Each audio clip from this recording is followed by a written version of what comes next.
Hi everyone, welcome to Things Loose series. I'm Luce and this is my January wrap up. Okay, so I did pretty well this month. I read 12 books, so that's a pretty good effort. And okay, let's get into it. So the first book I read this month is Sisters Red by Jackson Pearce, which is a retelling of Red Riding Hood. I really like this book. I gave it 3 out of 5 stars. Okay, so there's these girls called Scarlet and Rosie March, and they live with their grandmother until their grandmother is killed by Fenris. And the Fenris are like werewolves.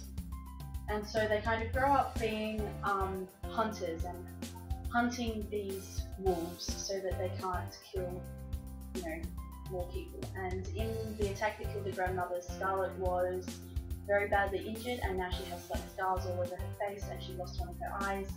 And so yeah, she's very into hunting down all the Fenris and ridding the world of the problem. And Rosie starts out wanting to be as good a hunter as Scarlet. Sorry, this book is very shiny. I hope it's not blurring in the camera.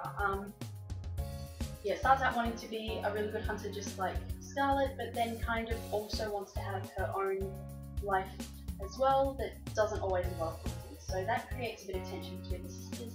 And then there's this boy called Silas, who is their childhood friend, who comes to live with them and helps them. Yeah, it was just a really interesting take on it, and it was set in a city, so the urban element made it even more interesting.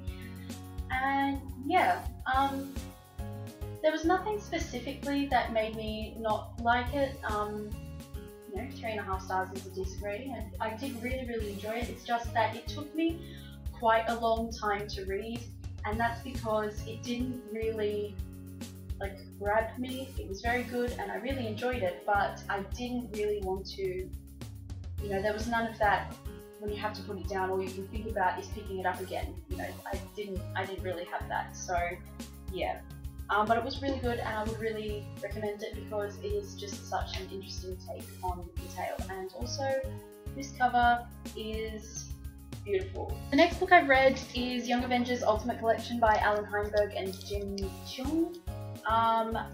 In my notes I said I only gave this 3 out of 5 stars. The reason for that was because I read it at the very start of the year and I was in a little bit of a funk, and I don't remember why I didn't like it very much. So later on I bumped that rating back up to 4 stars because this is really good. It's the first Young Avengers ever. So it kind of introduces all of the characters and their backstories, and I just thought it was really good. And yeah, so 4 out of 5 stars for this one. The next one I read is Civil War, Young Avengers and Runaways by Zeb Wells and Stefano Caselli. Sorry, I'm reading my notes on my iPad. Yeah, this is the part in the Civil War that the Young Avengers and the Runaways play. I can't really tell you what goes on here because I read it a little while ago and now I've forgotten.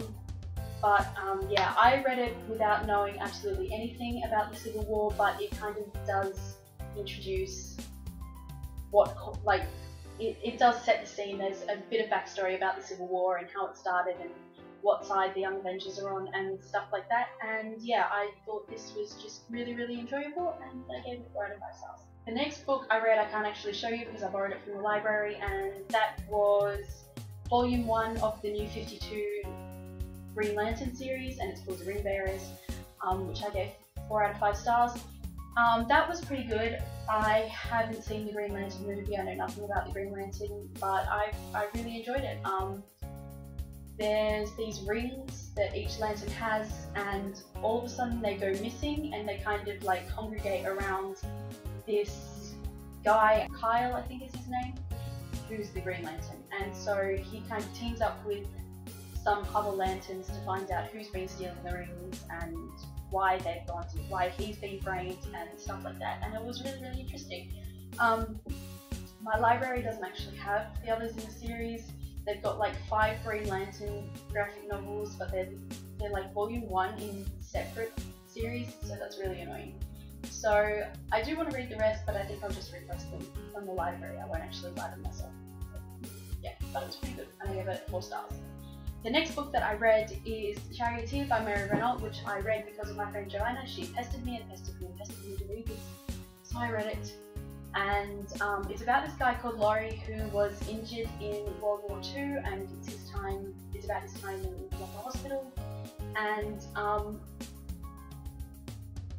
while he's in the hospital, he meets a conscientious objector called Andrew, who's serving in the hospital as an orderly, and then he also meets this guy called Lanyon, who he knew when he was at high school. So there's a bit of a gay love triangle going on there.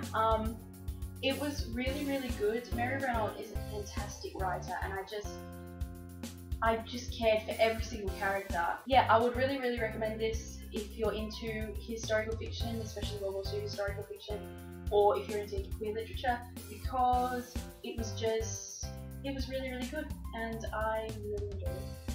And the next book I read was another 4-star read, and that was Batwoman Elegy by Greg Rucka and J.H. Williams III. This is the prequel for the Batwoman New 52 series. I read the entire series, such as it is, before I read this. So it was just really nice to find out all of the backstory elements that I didn't know. This talks about her rival Alice, or Nemesis, whatever you want to call them. Yeah, and kind of explains the whole West Point saga, and how her mother died, and just about her childhood. And sorry, I said the West Point saga. She was thrown out of West Point being a lesbian. So yeah, that kind of explains all of that.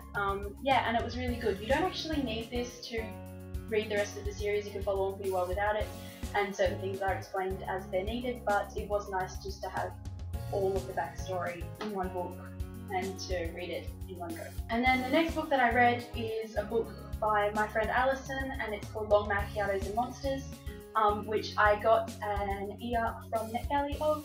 I did a Goodreads review for this, so I won't say too much about it. I will just link that down below and you can go and read it. Anyway, it's a love story about these two people. One's called P, the other is called Jalen, and they are both transgender, they are characters of colour, and they both have disabilities. So that was just all of the diversity, and it was fabulous. And I loved it, and I gave it 4 out of 5 stars, and I will also put the link to buy it as well down below. Then the next book I read, I also gave 4 stars, and that is The Witch Sea by Sarah Dima. Actually, I can show you the cover of that. It was just a little novella about this woman who she kind of protects her island from the Sea King and all of his creations, and then she kind of falls in love with one of them, and it was pretty sad, but it was really, really beautiful. That's the cover of it. I got it as a free ebook. I'm not sure if it's free anymore, but I would really recommend it. It's just a really short read, and like I said, it was beautiful. And then the next book I read, I gave 5 stars to, and that is Under Suspicion, second book in Friday Barnes series by R.A. Spratt. And this was just so good. I can't actually tell you much about it because it's the second book in the series, but it's just really, really delightful. The third one is coming out later this year, and I can't wait. I really, really love this series. And then after that, I was in the mood for some more cute middle grade, so I picked up The Girl Who Circumnavigated Fairyland in a Ship of Her Own Making by Catherine M. Valente. I've been hearing about this book on BookTube all last year, but it wasn't until I saw the review that Lily from Lilypad did that kind of clinched it for me and made me really want to read it. So I did, and it was fabulous. It's about this girl called September who is picked up by the Green Wind and taken to Fairyland, and she meets some friends and has to defeat the evil queen, air quotes, not a queen, not really evil, but yeah, it was so good, and I've already ordered the next 2 in the series because I really loved it. It's sort of like if Neil Gaiman wrote Alice in Wonderland, this is what it would be like. It's really, really whimsical, but not just for the sake of being whimsical. Everything makes sense, everything has a purpose, and nothing is in there arbitrarily. It all means something. So in Alice in Wonderland, things are whimsical, but nothing really makes sense, and that's the point. This is the complete opposite. Everything has a point, and everything makes sense as you're going along, and it was so delightful, and I gave it 5 out of 5 stars. I really loved it. Okay, the next one I read is Saga Volume 4 by Brian K. Vaughan and Fiona Staples. I gave this one 4 out of 5 stars. It was good, but just not kind of as good as the other 3 volumes. There was just less action. You know, in the others, you know, you're constantly on the move and you're meeting new characters and you're finding out about them and all of this. So there wasn't a lot of that in this book, but it was still good. It's not quite as good as previous volumes, but still really good. The last book that I read, I gave 5 out of 5 stars to, and that is Girlfriends, The Complete Collection Volume 1 by Milk Morinaga. I said in my haul that this is a girls' love manga. It is so cute. So there's this girl Mariko, and she is like a quiet, kind of bookish student, doesn't have many friends, sits alone at lunch. And then one day she's befriended by Akiko, who is like the most popular girl in school. And so they quickly become best friends, and they hang out every weekend, and they text each other. And after a while, Mariko starts to have feelings that are more than friendship for Akiko, but she doesn't know if Akiko feels the same way. And then yeah, it is so cute. There was a lot of shopping and like haircuts and painting nails, and it was so lighthearted and just so cute, and I just loved every second of it. I've never read any Yuri manga before, and I love it so much. I really recommend this if you like lesbians or just contemporary teenage stories or manga, anything. Just everyone should read this because it is gorgeous. So those are all the books that I read this month. Like I said, I did pretty well. I read 12 books. So yeah, that was a pretty decent effort, and hopefully I can manage to read just as many, if not more, this month. So yeah, let me know if you've read any of these and what you thought, or if you're planning to read any of these. And yeah, just feel free to leave me a comment, and I will see you when I see you. Bye everyone.